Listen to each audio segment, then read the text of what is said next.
Welcome, ladies and gentlemen, to another episode of The Left Curve. This time we have the one and only Wajahat Mughal. You may have read his threads, you may have watched his YouTube videos a lot. And before we begin, none of what we say is financial advice. We're just people on the internet. Please do your own research before you ape into anything. So, Wajahat, before I begin, there are a numerous number of ways in which somebody can describe you, somebody can introduce you. As you mentioned, you've been a medical student yourself, then you got into making independent videos, then you got associated with a couple of protocols. So why don't you like go ahead and introduce yourself, and then even I and Blingo can introduce ourselves as well. Yeah, for sure. So I'm Wajahat, or Waj, as people like to call me. I think like one word to just describe like what I like to do is just education. I'm an educator. Even though I still work as a doctor, I have medical students with me all the time. And I think one of the things that gives me the most joy is teaching. I think it's something that I'm good at as well. So yeah, whether it's like in the real world or whether it's in the Web3 world or crypto world or DeFi world, whatever you want to say, I think the one thing that I like to do is just teach people how to make the most of the opportunities that we have today. Damn, man, that's really, really intense. And then, of course, it's me. I'm the CEO at Rare Block. We're a Web3 native growth agency. I've got Blingo here as well. Blingo, do you want to say hi? Yeah, hi guys. My name is Blingo. I'm the co-founder and CEO at TraderBlock. A lot of what we've been doing is like experimental lead gen marketing. So it's been a crazy ride for the past two cycles, and been in DeFi for like almost 4 years now. I've been doing a lot of crazy stuff and still trying to get like not liquidated. So I think for Vajat, if it's education, for me, it's like getting myself saved from like getting liquidated every now and then. So yeah, nice Before to meet before you we all. like begin, before we begin, I'd like to tell this story about Blingo. So out of the two of us, Blingo has the worst luck when it comes to staying awake during liquidations because he's always awake during really stressful times. I think the only time which was stressful during which he was not awake was the recent Iran versus Israel warmongering. That was the only time. Before that, FTX liquidations, anything, any major liquidation after FTX, like I can go on and on. Any stablecoin depeggings, he was awake. I was sound asleep, and within like 4 to 5 hours, most of these things sort themselves out, right? So the dip has already recovered by the time I wake up, but Blingo has probably aged like by 5 years by that time. I think I'd like to share like a Web2 analogy here. So I don't know how many of you are like Game of Thrones fans. So I saw Game of Thrones like very late when it was like already out. So you know like how there was this one season where Jon Snow died, and the next season people had to wait like 1 year to like understand. Oh, he did not die, and he just came back. So I think when the Iran war happened and I woke up in the morning, it was like speed reading what happened, and I could feel like everyone was so panicked last night, and it was like watching it all over. But I felt like so relieved that oh my god, everyone would have been so panicked for like the 3 hours last night, and I just woke up like a baby. But yeah, for our side, Adonis is the one who's usually sleeping when a lot of this happens. So I think it was an interesting experience altogether. Yeah, where were you, Wajahat, at that time when the news broke out and the godly GCR tweet came and like saved the song? I was just like probably just doom scrolling Twitter, just like figuring out what to do, scrambling stables wherever I can to chuck them on hyperliquid. Yeah. I think a lot of these events, I most of the time I do nothing because I feel like emotions take the better of you, and I don't want. I try not to like be as emotional when it comes to trading or investing. It's obviously really hard, so yeah, most of the time I just prepare myself before these events happen, and if they happen, they happen. Like you said, most of the time they correct themselves after a while.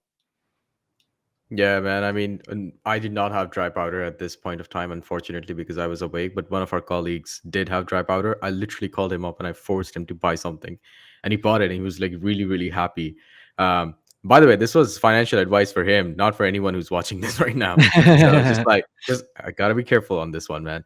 But Yeah, yeah, I man, think in this. yeah, in this recent dip, like the one that we just talked about, I did buy some stuff and it kind of went up like 100% or 150%, and now it looks like Damn. it's completely retraced.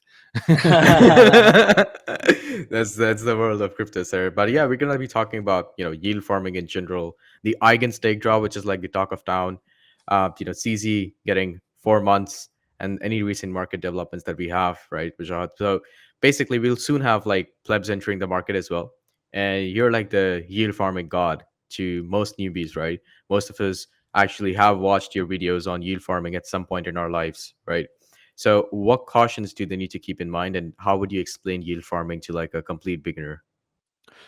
So like yield farming is like it's like a category of different strategies that you can use within DeFi. It encompasses things like providing liquidity, using lending markets and borrowing markets, airdrop farming, like a whole range of different things that you can do, which I think count as like yield farming. Essentially, you're providing capital in order to capture yield in some way, shape, or form. And there's like so many different strategies that we have in DeFi today.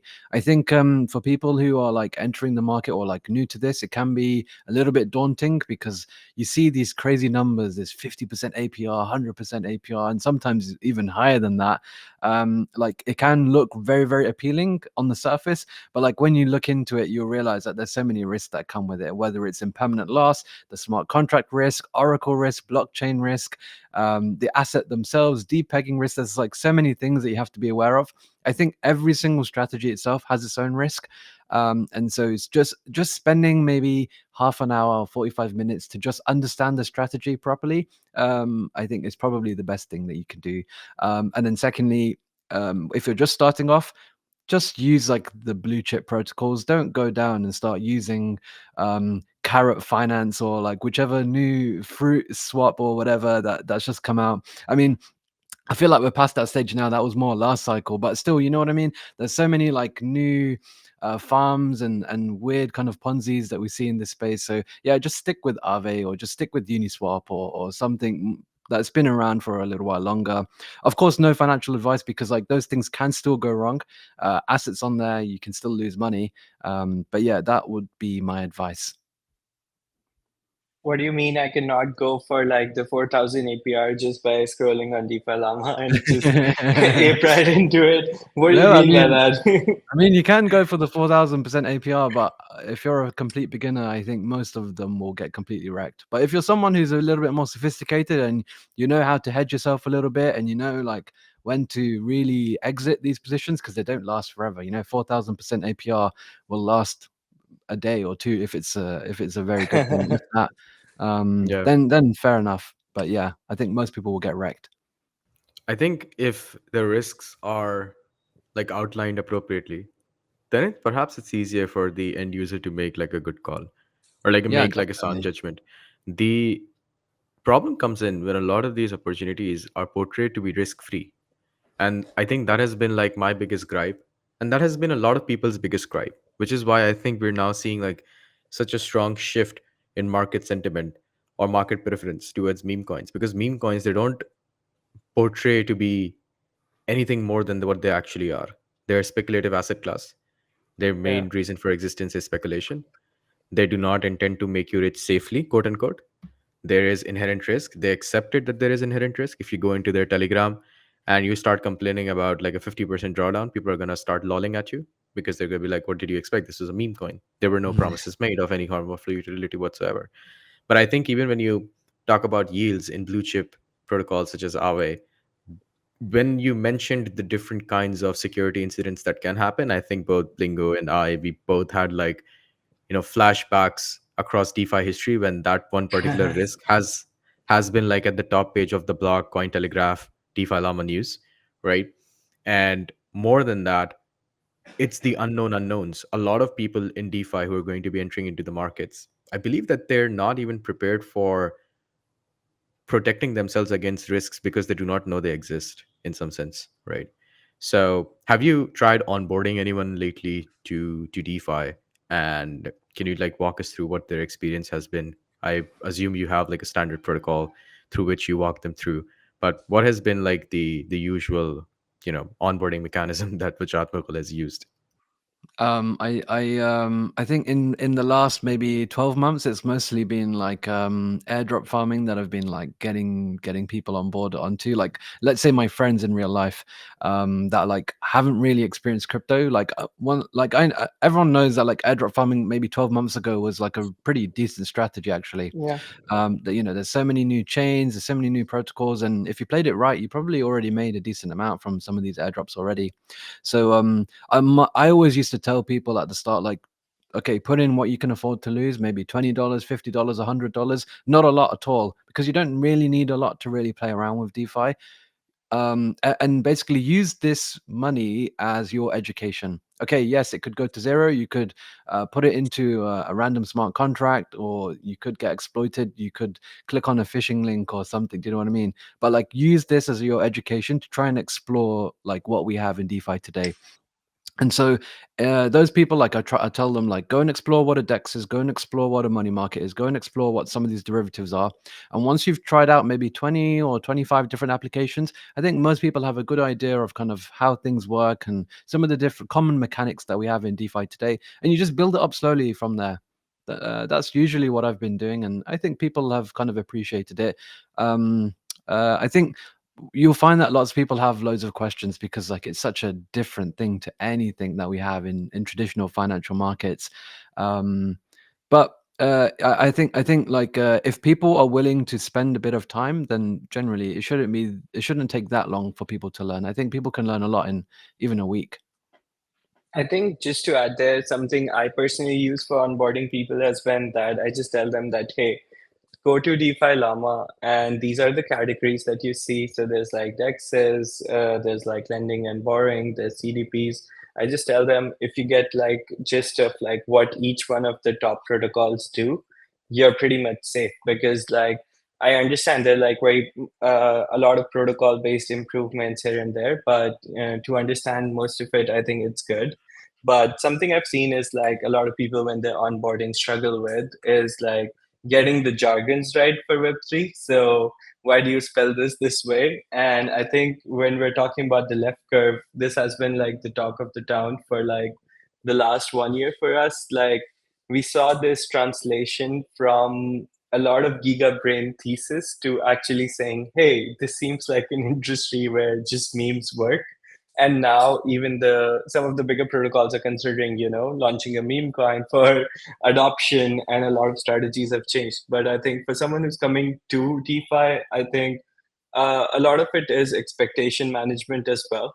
So getting them educated about the risks has been like the priority, and telling them how they can safeguard themselves from like different parameters, understanding what to look at, to be honest, because I understand when I came in like 4 years ago, it seemed like daunting to me because there was just so much stuff. I was just looking around in every direction and trying to see, okay, where do I start from? So I think getting that strategy right is definitely something interesting. Yeah, I agree with that for sure. I would also say that since we're talking about airdrops, it's only fair for me to also transition to the Eigen stake drop, ladies and gentlemen.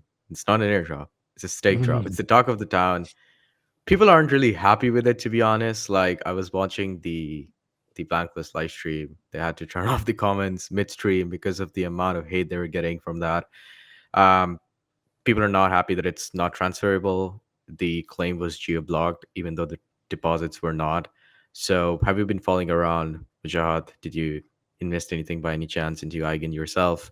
How has the experience been? Are you trying to follow along the 42-page long white paper that they've released about the Eigen token, the Yeah. universal intersubjective token? And a lot of new words, to be honest, to get used to. Yeah, that white paper is long and complicated. I still need to like properly go through it and like really appreciate like this two token model that they've got coming out. I deposited on in Eigen on day one, so like airdrop value wise should hopefully be pretty decent. But I completely agree with like some of the people who are kind of upset. I think the geo blocking one was probably the one that I felt probably most upset by. It doesn't really affect me because where I am uh, like I'm not geo blocked. But I think it was probably a little bit strange how they didn't mention this earlier. If people are allowed to deposit to earn these points, like why wasn't that itself geo blocked? Um, you know, Exactly. uh, I thought that was a little unusual. The non-transferable token, I don't know how long that's going to last for, but I don't expect it to be like really long. I've heard some people say that it's going to be non-transferable for up to a year, which I don't really think that's going to happen. I just assume that it'd be non-transferable until they figure out this phase one, phase two business, and Yeah. once they've figured that out, then it can be transferable. But overall, I think the whole communication probably could have been a little bit better from their side. I think there was so much confusion, and everyone was kind of panicking, thinking they've been farming Pendle and Gearbox and all these different places for points, and they're not getting anything for it. So yeah, I think naturally there was just a lot of confusion and panic, and I think it could have been solved just by some clear communication directly from Eigenlayer themselves. But it looks like now, like all the different teams, I've seen Gearbox and Pendle and all these other LRTs like have to like explain what's going to happen, which has seemed to have settled things down now. But yeah, let's see. What do you guys think? I personally think that I personally like the part where it's divided into phases. So I think it's interesting because the non-transferable clause at least makes it fair for everyone who's getting the airdrop. So I think that has been something. I tried to figure out what's up with the geo blocking, but I assume someone will figure out a way to actually evade that. But it seems like till now people have been struggling. But I think it's definitely one of the most hyped incidents in the industry right now. It also seems like now we're at this stage in the market that how we airdrop is also changing. Like there's no classic airdrop model now. Someone is playing around with retroactive. Someone is saying that I'll do points, but I'll do it faster. So like Athena did. Mm, So there are people saying that okay, the conventional airdrop model is changing, and I find it kind of refreshing because it's been like one long year of just vanilla airdrop. So definitely interesting to see something happening in the market, which is like not just the same. But yeah, at the same time, I understand that a lot of people have been struggling. And again, we weren't geo-blocked either. So yeah, but solidarity to those who were affected. And hopefully they get like some way out soon. Yeah, I mean, I would say that people have already figured out how to like bypass the geo blocking. God, God bless Twitter. But on top of that, I would say that if you look at the actual stake drop, somebody from Twitter itself, I think it was Ben Moon, who had this point that, Eigenlayer has actually mentioned everything. It's just that they have written it in a really obtuse way, in a way mm, that's really hard to understand because there are seasons, and then within seasons there are phases. Now you phases. need to understand that when out of the blue this airdrop gets mentioned, everybody wants to find out, okay, how much are they worth, right? So everybody's panicking. What they want is the world's simplest explanation at that point of time. Instead they receive a 42-page long documentation, right?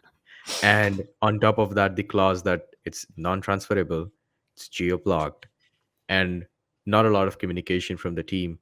Not only that, even LRT protocols themselves did not have enough information to make any, you know, knowledgeable comment at that point of time, which is why if you see a couple of LRT protocols, all they did was they just congratulated. So Swell, for example, held back on saying anything for a while.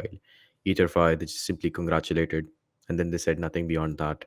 Um, Something very interesting was Renzo's res went live for trading at like the same time, but surrounding LRTs, there had already been enough FUD because of the Renzo liquidations that had happened because of the infamous pie chart incident.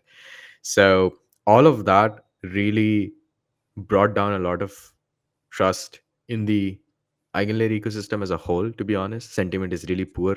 I can say that because we work with LRT5 protocols ourselves, and this is something that we are all seeing, that the trust has definitely been reduced. In fact, somebody was comparing it with Starkware on Twitter itself, right? That was like another airdrop that was really really messy.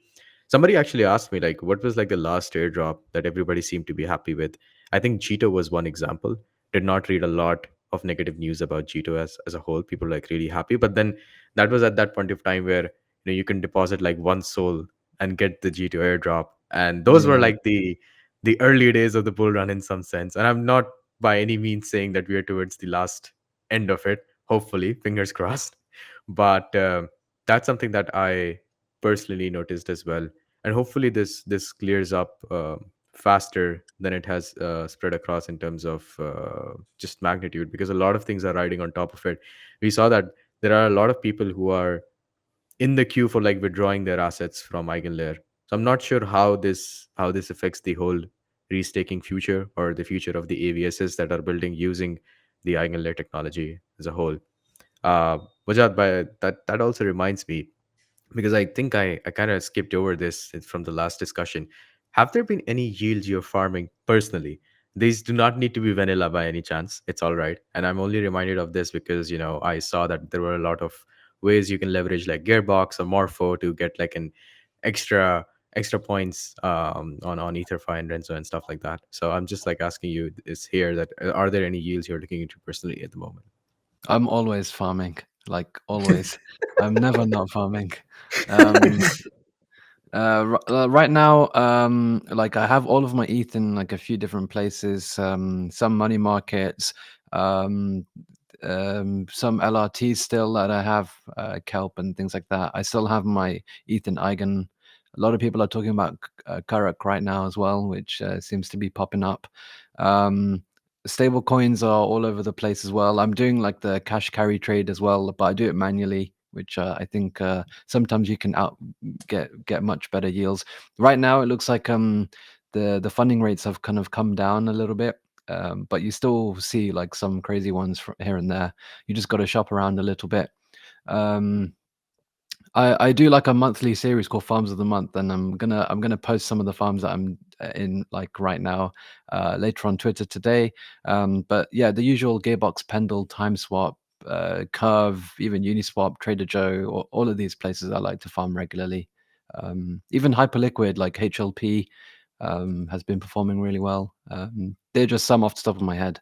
I'm farming like airdrop wise, like a lot of the tokenless L2s. You got ZK Sync, Linear Scroll, Mode, Base. There's probably even more off the top of my head. I can't remember. There's many tokenless bridges, Orbiter, D Bridge, Bungee, um, so some of them, DeFi protocols. There's Berachain. There's a whole range of stuff that I'm farming actively. I think that just gives us so much room. Like, I'm just thinking, which one should I touch? Huh? That one seems interesting. And I think there's like so many things happening in DeFi in general, Yeah. but I think we definitely be coming up with a lot of LRTs that should be added to your list soon, because given what we know about what's brewing in the corner, I think we've been in touch with Karak and some of the other uh, Eigen competitors as well. So I think it's interesting times in the DeFi market.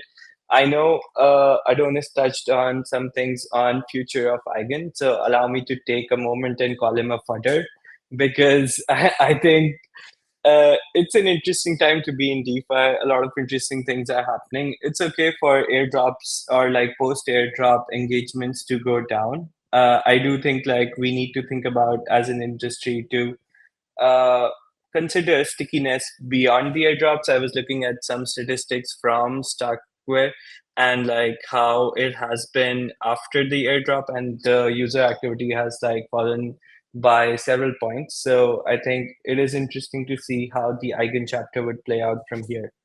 But I think I would also love to get your thoughts on some of the Eigen competitors, because you did mention them. So, what do you think this landscape is going to look like moving on from here? I think right now, like Eigen has like such a massive head start against everyone else that it's really hard for me to see like which ones are the winners. So I'm gonna be just looking very closely, but I think it's hard for me to say like, oh, actually, this protocol or this one actually is what I'm going for. I think actually Eigen will probably continue to do well. I think we haven't really seen like how the AVSs are going to kind of play into it in terms of like giving their tokens out to stakers and things like that. I think there's going to be lots of interesting stuff happening. I think Eigen season is probably just in the middle or just getting started still. Um, okay, I don't really care if people like withdraw from Eigen because I think there's much more things coming like through Eigen in future. You have to remember as well, like Eigenstakers also have been getting airdrops. I think it was one of the roll up as a service protocols. I can't remember what the name was off the top of my head. Altlayer maybe. I think they gave directly to Eigenstakers as well. So I think Eigenstakers like will still have much more going for them. But yeah, in terms of like your question on like Eigen competitors, I'm not too sure which ones will like really take market share away. I think Interesting. you've spoken like a true farmer, to be honest. And when you were going off the list of like the things you're farming, I was like, God damn, that was a protocol. I've not used that in a really long time. Let me write that down. Yeah. So, Vijay so do just you? said, "I'm where the money is." So that's Yeah. the tagline. Fair. Really fair. Honestly, there's Really so many smart and more. really fair. I'm just remembering now. There's so many more. My I think God. on my list is like 100, but like obviously it's not worth farming 100. You got to just put your capital like where the most like highest ROI potentially is. So yeah, I think it'd be silly if you just put $10 in 100 different protocols. It's just about I think if you use DeFi organically, naturally you'll probably use a lot of these protocols yourself anyway. Fair.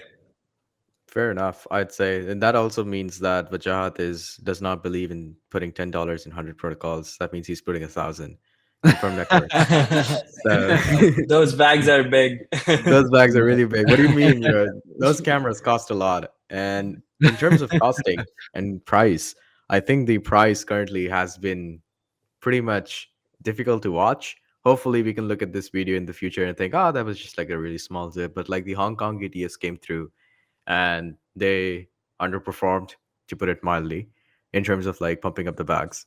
But on the other side of things, CZ, this is something I wanted to touch upon like towards the end, which was that CZ gets like 4 months in jail. And one of our in-house meme guys were like, he actually got 3 months, but once he heard that he's gotten three, he was like, can I make it four? So yeah, absolute four, man. But I think that all in all, if you look at CZ, and SEC, please don't come after me for this. I think none of this would exist without him. So whether you love him, you hate him, you really cannot deny him.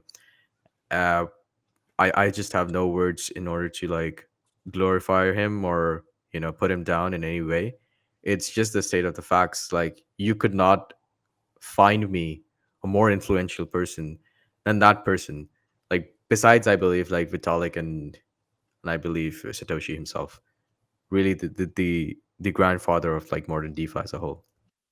Yeah, I mean, first of all, that sounds a bit philosophical, but yeah.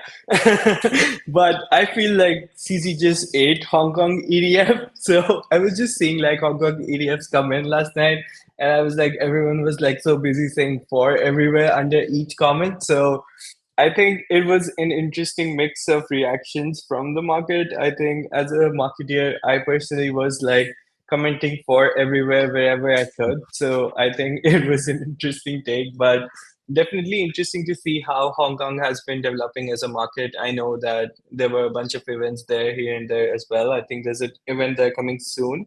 But I think overall, how do you guys see the CZ incident shaping a lot of the market conditions moving forward? Are you saying that it's going to be like a quick rebound, or how do you guys perceive that?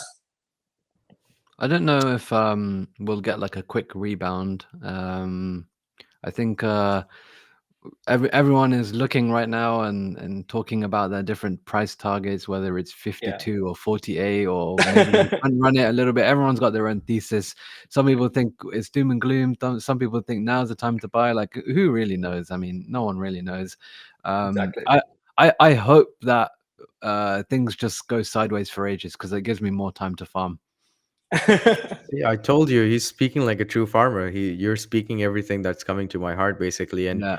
we're not sure of like what will happen while he's in the jail for 4 months, but I can bet myself that once he comes out and he announces his new venture, which he's teased that he's going to do something for like education space, which should be like super exciting for you as well, Jahad, because you said that Yeah, you're he an should hire educator. me. Yeah, Dixie, if you're watching this, We can like definitely recommend Wajahat as like an educator. He's an awesome educator. He makes really cool videos as well, like really amazing No, deep thank you, dives. thank you. But I think that once he comes out, I think he would have really transcended to a level of too big to fail, which also scares me because it just gives me like SBF vibes. He had reached a stage where he was too big to fail, and then he felt like nothing had fallen before him. And I just hope that whenever CC comes back, things resume up only from that point onwards, and he Well, doesn't maybe it's a good introduce thing like then some he's sort. going into education rather than like Exactly. making a I think new VC fund or whatever. I think we can't go beyond this topic without giving like a quick shout out to Nas Daily because I think that meme has been really picking up. Like it's like jail and Nas Daily has like this direct correlation. So I definitely like that one, although it used to be like a pleb meme, but definitely now it has its moment. So it's like buying one of those meme coins you faded on initially, and then you're like, in hindsight, it Mm. makes sense. But yeah, I think coming back to like Wajahat's introduction, I must say he has to add like educator and farmer. So I think Yeah. my man started with like a very education focus. He's like, I'm here for educating the people, but wait, I'm mostly where the farming is happening. So I think that part should be definitely focused more. But yeah, it was super interesting talking to you and like learning so much about what's happening in the space. Yeah, No, it man. was always And it's a pleasure. we will look forward to reading more about your farms of the month as well, Vajahat. And before we go, this is a question that we ask everyone: who is the one Web3 Chad you would want us to bring to the Left Curve podcast and also interview them? Do you have any names in your mind? Mm, it's a good question. I didn't think about it too much before, but yeah, I have like a lot of friends like in the crypto space. Some of them are like super right curve, so having them on the left curve podcast would be really Oof. Oh cool. shit. So Oh yeah, like yeah. one of my friends, his name's 563 DeFi. He's one of the I know best that like one. researchers in the space for sure. Really in depth research, and he works for Blockmates. And oh, I think all of the guys from Blockmates are brilliant. So maybe Oh getting yeah. any of those guys would be awesome. Yeah, sure, man. Shout out to Dan, Grant, and all of the guys. I think those Yeah, guys are Yeah. really, really awesome as well. We should definitely invite them on as well. Jedi Oh as yeah, well. So Jedi yeah. as well. yeah, exactly. Yeah, all of them. Yep. Ooh. Thank you so much for like joining us with Chahat. I think we got a, like a good overview of what yield farming is and how would you describe it to a complete newbie. Stay safe. Do not get liquidated chasing those yields yourself.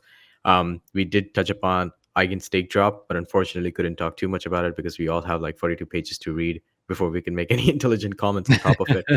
And of course, we are really really looking forward for the you know for the return of the king and the savior, CZ himself. That's all for this one. If you love the show, please do give us a follow at Radar Block and our individual accounts as well, which are 0x, Adonis Cyril, and Blingo. No.